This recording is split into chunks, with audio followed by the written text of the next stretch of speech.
Shalom Bapak Ibu, sahabat Galilea yang diberkati oleh Tuhan Yesus. Kembali kita siapkan diri kita sebelum kita masuki dunia kerja kita hari ini. Kita hendak membaca, mendengar dan merenungkan firman Tuhan. Mari kita berdoa. Allah, di dalam nama Yesus Kristus kami datang di hadapan-Mu dengan penuh sukacita dan mengucap syukur. Karena Tuhan baik, sungguh baik, teramat baik dalam hidup kami. Yang sudah memberkati kami dalam istirahat tidur di sepanjang malam. Engkau menjaga dan menyertai kami. Engkau juga yang telah membangunkan kami di hari ini. Kami ada sebagaimana kami berada, semua karena rahmat-Mu. Karena itu sebelum kami masuki dunia kerja kami hendak membaca merenungkan firman-Mu. Urapi kami, buka hati pikiran kami. Urapi juga hamba-Mu, sehingga setiap kata kalimat yang keluar dari mulut hamba-Mu adalah kata kalimat penuh kuasa, penuh urapan. Yang mendengar diberkati, berakar, bertumbuh dan berbuah di dalam Engkau. Roh Kudus menyingkapkan segala rahasia kebenaran firman di dalam nama Tuhan Yesus. Amin. Kita membaca di dalam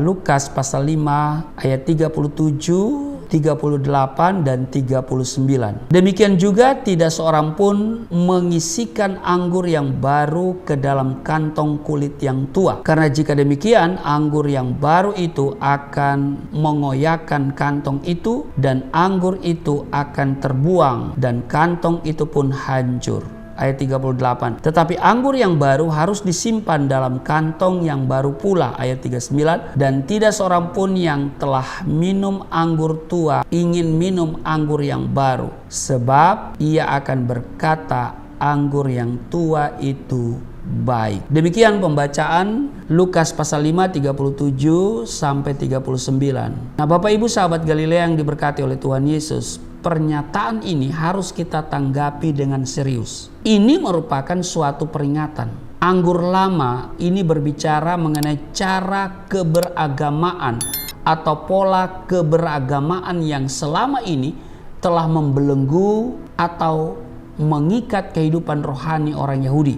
Anggur lama juga berbicara tentang cara keberagamaan yang nyaman dan tidak menyakitkan. Nah, ketika Tuhan Yesus berbicara mengenai anggur dan kantong kulit tempat penyimpanan anggur, ini konteksnya mengenai cara beribadah dan syariat agama Yahudi. Cara keberagamaan orang Yahudi pada umumnya sama dengan seperti cara keberagamaan yang dimiliki oleh agama-agama lain. Mereka telah menikmati cara keberagamaan itu selama beratus-ratus tahun. Bagi mereka agama itu nikmat, nyaman, menguntungkan, dan tidak menyakitkan. Dan itulah yang dimaksud oleh Tuhan Yesus sebagai anggur lama. Pernyataan Tuhan Yesus itu mengisyaratkan betapa sukarnya mengubah gaya hidup keberagamaan orang-orang Yahudi dengan kebenaran Injil Kristus. Bagi kita, ayat ini menyuruh kita untuk tidak menggantikan kekristenan dengan pola hidup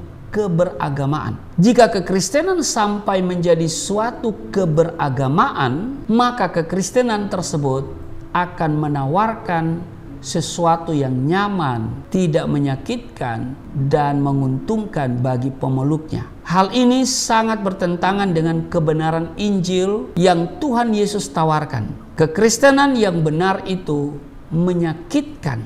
Sekali lagi saya tegaskan, kekristenan yang benar itu menyakitkan. Mengapa? Karena harus menyalipkan daging dan merenggut kita dari cara hidup orang dunia. Hidup kita tidak lagi dipimpin oleh keinginan hawa nafsu, tapi harus dipimpin oleh Roh Allah. Jadi merenggut kita dari cara hidup orang dunia. Agama adalah kepercayaan kepada sifat-sifat serta kekuasaan Tuhan dengan ajaran dan kewajiban-kewajiban yang berhubungan dengan kepercayaan itu. Secara sosiologis, kekristenan pun seperti itu. Tapi dalam kekristenan yang dimaksud dengan kepercayaan itu apa? Lalu yang dimaksud kewajiban dalam kekristenan itu apa? Itulah bedanya antara kekristenan dengan agama. Karena perbedaannya jauh sekali Bapak Ibu. Perbedaannya jauh sekali dengan agama-agama yang ada di dunia ini. Kalau kita lihat cara keberagamaan kekristenan itu berbeda. Maka saya mau menegaskan bahwa kekristenan itu bukan sekedar agama,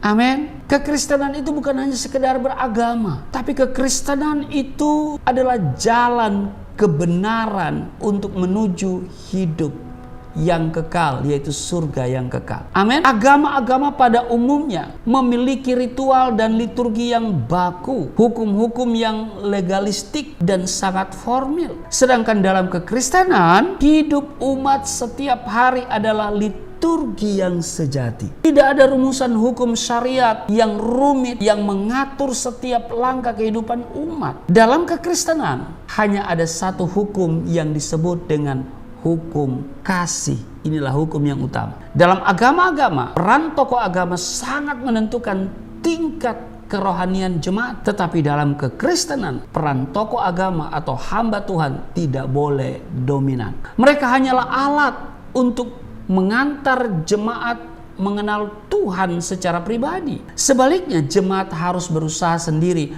untuk menemukan dan berhubungan dengan Tuhan secara pribadi. Itulah mengapa kekristenan bukanlah sebuah agama, melainkan jalan hidup yang membawa seseorang kepada Tuhan untuk dapat menikmati hidup yang kekal. Jadi kalau saudara ingin hidup yang kekal masuk surga, maka saudara harus menjadi Kristen, ya kan? Karena kekristenan itu sekali lagi bukan sekedar agama. Bahkan ada banyak orang mengatakan kekristenan bukan agama, tetapi adalah gaya hidup yang berkenan kepada Tuhan menuju hidup yang berkemenangan, hidup yang kekal. Amin. Karena Yesus berkata, akulah jalan, kebenaran, dan hidup. Ya, jadi kalau kita tidak melalui Yesus, kita tidak akan menemukan kebenaran, kita tidak akan menemukan hidup yang sesungguhnya. Dia katakan, tidak seorang pun yang sampai kepada Bapa kalau tidak melalui aku, tidak seorang pun yang sampai ke surga kalau tidak melalui Yesus. Karena Yesus adalah jalan menuju surga. Karena itu bagi setiap saudara yang ingin masuk surga, harus dan wajib hukumnya membuka hati dan menerima Yesus sebagai Tuhan dan Juru Selamat. Amin. Tuhan Yesus memberkati. Mari kita berdoa. Terima kasih Tuhan. Firman hari ini mengingatkan kami untuk tidak beragama dengan cara-cara yang lama. Tapi kami setelah menerima Yesus Kristus sebagai Tuhan dan Juru Selamat, kehidupan kami yang baru, kami harus menyangkal diri, pikul salib. Kami berbeda dengan dunia. Kami tidak mengikuti keinginan-keinginan dunia. Kami tidak bersahabat dengan dunia. Kami tidak mengikuti keinginan hawa nafsu. Tapi kami harus mengikuti keinginan daripada Roh Tuhan sendiri. Firman Tuhan sudah kami baca, kami dengar. Kiranya kami bukan jadi pendengar yang setia, tapi kami menjadi pelaku yang sejati. Terima kasih, berkati seluruh sahabat Galilea di mana saja mereka berada. Tuhan menolong, memberkati mereka dalam tugas kerja hari ini. Di dalam nama Tuhan Yesus, haleluya. Amin.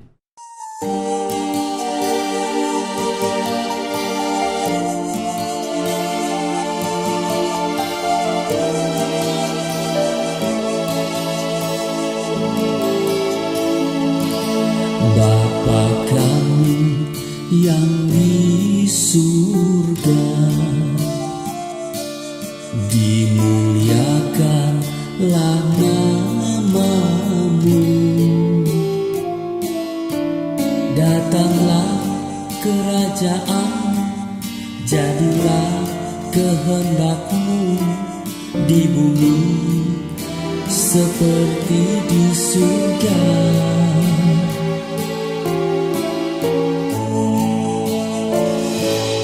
Berikanlah